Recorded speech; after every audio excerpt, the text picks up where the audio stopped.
continue the countdown of the top positions of each decade, and now we're on the centers of the 2000s.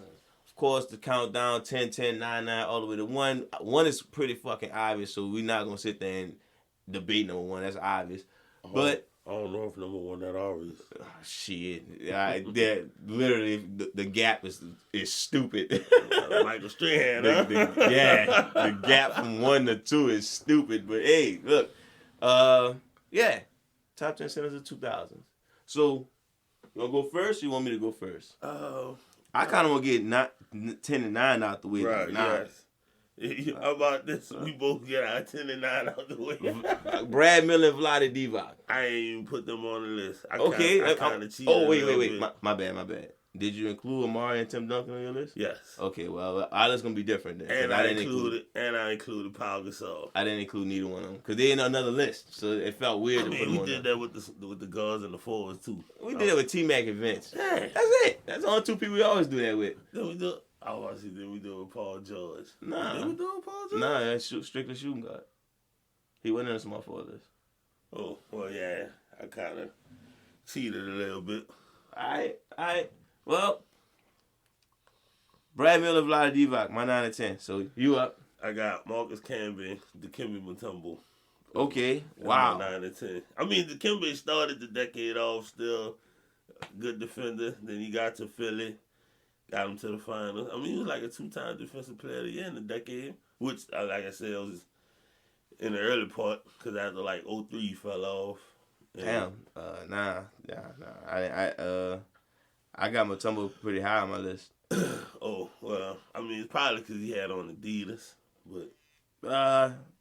I guess because he was defensive player of the year. Like, when you look at this list, put it this way, you had to include power forwards. Yeah, I did. So, yeah, I think that's what we did. I was like, I can't put Brad Miller and Vlade Divac. You got Amari on your list, too? I got Amari. See what I'm saying? Yeah, all right. So, look, let's just go through the list. Yeah. All right. Number 8, I got Tyson Chandler.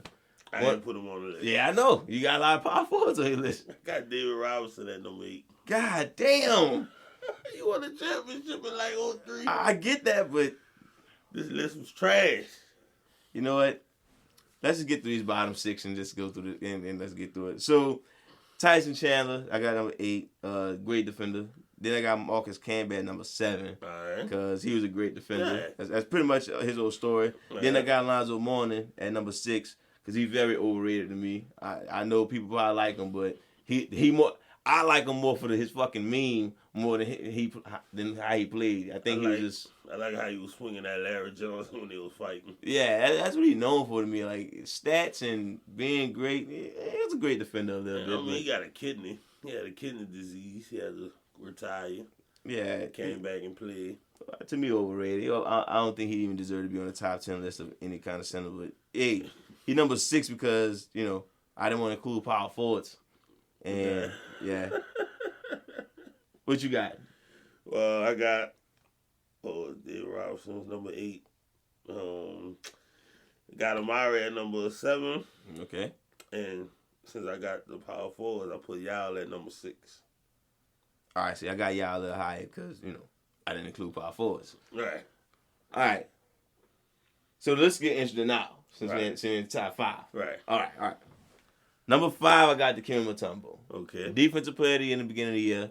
And sneaky good as a defender throughout his years through Houston. Mm-hmm. So I think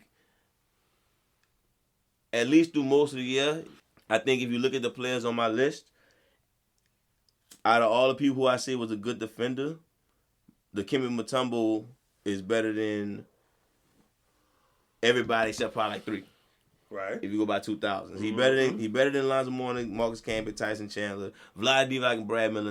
They just made the list because of, people got, had to have 10 people. So that's pretty much it. Out. Yeah, he had to have 10. So I put power forwards on my list. Yeah. Keem said, fuck him. Like Tim Duncan played in a few of them years. Power Gasol too. Them 2 years was greater than Brad Miller 8 years in the decade. Yeah, so, but Dikembe Mutombo is probably like the 3rd best defender on this list. So, yeah, that's my number 5. Yeah. My number 5, Pau Gasol. Okay. Rookie of the year. won a championship. Became one of the best big men in the league. To be fair, he did play center like half the decade though. Yeah. Yeah, so like when he got to the Lakers, he played like center. His first couple of years, he played power forward. Then he switched to center when I remember Memphis had like Lorenzen Wright. It was one of them dudes. Basketball Reference never had him as a center in Memphis, but yeah. Once he got to the Lakers, he played center. So, but like I said, I was trying to spread some love. That's all. Mm-hmm. So yeah, Powell my number 5. All right. Number 4, Yao Ming. Right. Yao Ming. Probably one of the greatest. He could have been really, really good one for injuries. He could have took down Shaq as the best center. Man. It won for injuries. He probably could have won the championship if it wasn't for injuries. Y'all one of them dudes. I wish they could trade him and put him in this decade and send like Andre Drummond back in the early 2000s. Because y'all will be a beast. Like, yeah, I would like to see y'all. I think y'all will be, I don't know if he'll be like Joker, but because I mean, he was real slow. Yeah, he was real slow. Now he might have slimmed up. No, he was too tall though. Yeah, I mean, he gave Shaq problems. Man, what? So that's saying something big. You see even Shaq problems. Shaq even admitted like this dude like was a problem in the paint. You really couldn't stop him. 7'5". Yeah, look, sorry y'all, bro. Injuries fucked you over, man. That's usually how it works. And unfortunately, you in a fucking team where centers are like the shit. Like, you'll never be the greatest Rocket as far as centers because, got Dream. Yeah. And I think, Ralph Sampson was part of that team? I mean, you're better Rocket center than Ralph Sampson. And although I have Ralph Sampson got them to the finals, didn't he? That's why I got respect for Ralph Sampson. Yeah, I'm about to say. If it wasn't for him, I wouldn't have my name. Yeah, and then I don't know, Dwight Howard, I guess. Dwight Howard spent like 2 years. Yeah, he wasn't that great with them. That's one of his I still give y'all over Ralph Sampson. Even though you got I'm not mad at that. But yeah, it's my number 4, y'all. My number 4, Dwight Howard. That's the biggest problem I have with including power forwards, but go ahead. Wait, really? Dwight Howard? Yeah. Okay, number 4. Yeah, I meant to flip flop it around, but I'm just going with what I wrote. So who you number 3? It was supposed to be Ben Wallace. I was supposed to flip flop them 2. Okay. Well, okay. So you do think Dwight Howard had a better 2000 than Ben Wallace? Yes, he did. Okay, all right. I agree. I meant to flip flop him, but I'm just going. Nah, you roll with it because that. It don't make no sense for me to debate it if you felt right. different about it. Dwight. I mean, Ben had the championship, and he had 4 defense players. Yeah, defensive wise, he was better than Dwight, but I mean, Dwight still was like a 20-point scorer. See, I'm about to say accolades wise, I don't think he was a better defender than Dwight. You don't think he was a better defender? I don't. I think if you put Dwight Howard on those Pistons in 04 and 05, I'm sorry, not 04, in 05. Because they won in 04, so I mean, no sense to say that. 05, I think that would have been a more, because he was more athletic.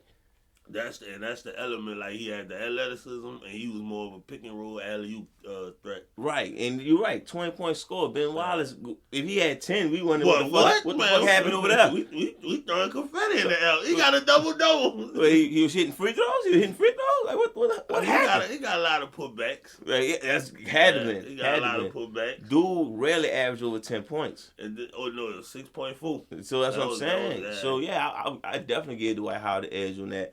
My bad. That's my number 3 and 2, by the way. Ben Wallace my number 3. Dwight Howard my number 2. I get your situation. That's your fault though. That's your fault. You gonna be so pissed off at this episode at yourself. Oh my gosh. I'm gonna be pissed off. Oh man. I'm gonna be nodding my head like, you know what? To the wife and kids of King. I'm so sorry. I'm gonna curse my kids out because that's his fault. They gonna probably be talking while I'm talking on the pod, but like, look.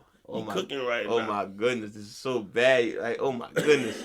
But anyway, yeah. So we agree. Dwight Howard edges him, better offensive player, Yeah. and honestly a more athletic defender. I think he's a better defender. Benoit is just on the best defender on a great team. Great defender, but not better than Dwight Howard to me. So yeah, when he went to the Bulls, he was shit water. that's what I'm saying. Dwight Howard was a beast, and then come on, at their peaks, I take Orlando Dwight over Benoit. And you know what was on Dwight's feet? Go ahead, get your money. Adidas. There it is. I had a pair, but yeah. So, all right, get your nonsense out the way with your number 2, bro. My number 2 is Adidas again. Tim Duncan. What a cop out. Hey, had to. I wasn't putting Brad Miller. All that the shade Brad Miller. Yeah, man. I wasn't putting Brad Miller on my list. I just got it over with me. He missed my list like Shaq missed him when he was trying to punch him. I jumped in a pool of cold water. I said, you know what? Fuck it. It's going to warm up eventually. I'm going to get past this Brad Miller stuff. We ain't got no heat in my house. I'm not going to be super mad at the Brad Miller pick more than you with this damn, with your nonsense today. My goodness. On one. Go ahead. Get Tim Duncan. Go ahead. Oh, shit. That's Adidas calling. It's Adidas calling. Like, you put Tim Duncan on the centers list? Are you that desperate? You don't like Brad Miller wore Adidas a few games? He rock with Adidas. I got him on the phone right now. King, come on. Come on, King. Man, fuck Brad Miller. Dang. Go ahead, bro. Tim Duncan. We already Duncan. know how good he is. Tim Duncan. He wore Adidas. Come on. That's all I got. Dude was on 3 fucking countdowns 3 weeks in a row. the streak lives, huh? He gonna be on next week episode. 2010? Yeah. Uh-oh. Oh my gosh, the streak lives on. This dude on a better streak than Jordan and LeBron. He might be the GOAT. Let's get to number 1 on this list so we can close this countdown because I don't want to make it too long for YouTube because when it's long, people gonna avoid it. Yeah. Shaq. Duh. Yeah. Duh. I mean, it was kind of obvious in the 90s who was going to be the best center in the league. With Dream out the door, Shaq was pretty much this fast-ass big dude. He was Zion. He was the next man up. He was Zion. Yeah, Baller. really. Then once he got his sidekicks in order, no disrespect to the GOAT, once he got it in order, hey, he was ready to roll. 3-time Finals MVP, 1-time MVP, should have been probably 2-time MVP. Went to Miami and won the championship with Dwayne Wade. Now we're not gonna talk about the later in his career when he started team hopping. Yeah. You know, he looked weird in all those outfits. But I'm gonna just look at it as Shaq being the actor that he truly is. So when they show me Shaq in a Phoenix uniform, I remember that role. I remember that TV show. I remember the Shaq commercial. Yeah. When they show me Shaq in the LeBron standing next to LeBron James, I remember that movie. I want to win a ring for the king. I remember that movie. Yeah, that was a pretty good movie. Yeah. That didn't really happen. It was a comedy, huh? Yeah. The last true Shaq we got was like in Boston. Oh, God, no. That's the last true Shaq. Oh, no. Because they got a highlight from him at least. That was his last season. At least we got a highlight from him. He caught an alley from Rondo, I think. I'm pretty sure we got a highlight with him in Cleveland. I bet you don't. I bet you don't. Damn. What, falling? I mean, man, averaged more points in Cleveland than he did in Boston. Look, it's all bad. It's all bad. But if I include 1 year, I'm gonna say he was acting from Miami after Miami. He started acting, and then he came back for one last game like Magic Johnson, and he caught the alley from Rondo. So that's Shaq career to me. What a hell of an early 2000s. I mean, yeah, Shaq. I mean, yeah, I'm not like to be fair. One of the greatest players of all time. I'm not sure if he's still top 10. I'm keeping it real with y'all, cause KD and Steph really balling. I think he's still above KD personally, but still. Giannis, Giannis coming up. So he probably not top 10 all time, but don't get it twisted. One of the best players to ever do it, especially as a big man. Still got G14 classification. Unfortunately, he still can't knock on that top 5. I feel like to me, centers. Nah, that's the hardest top 5 to get into, especially now that the big man game over with. Like Bill, Wilt, Kareem, Dream, Moses. I mean, Shaq will probably be in that 5 spot above Moses. I'll put him over Moses. Although Moses was pretty down. Yeah, and look, that's what I'm saying. So man. Shout out to Shaq. That's what I meant to say. Top four. I mean, and even top 3 because it's really tough to crack those dudes. But in the 2000s, but like Bill was dominant on defense. Crazy dominant. Yeah, but he didn't produce the offense like Shaq. He did. Now, if you want to go with skill, Yeah. Shaq could definitely be part in the top 3. Him, Dream, and Wilt. Yeah, you got to put it all together. I can't put Shaq No. over Bill Russell. That's tough because Kareem was pretty good too. Shaq in the 60s would have been crazy. That probably would have been like Wilt. I think Wilt would have been better still. Yeah, Wilt. Oh, young Shaq? Yeah. And Wilt? Look, I look up stories about Wilt, bro. Like, oh, wait. What stories? Both. Oh, you trying to learn it all? He a legend. Yeah, I ain't disrespecting a legend like that. I'm looking up all the stats. He's a legend, King. A legend. Oh, man. And Shaq, you the best in the 2000s. That was obvious. We good on this episode? Yeah. All right.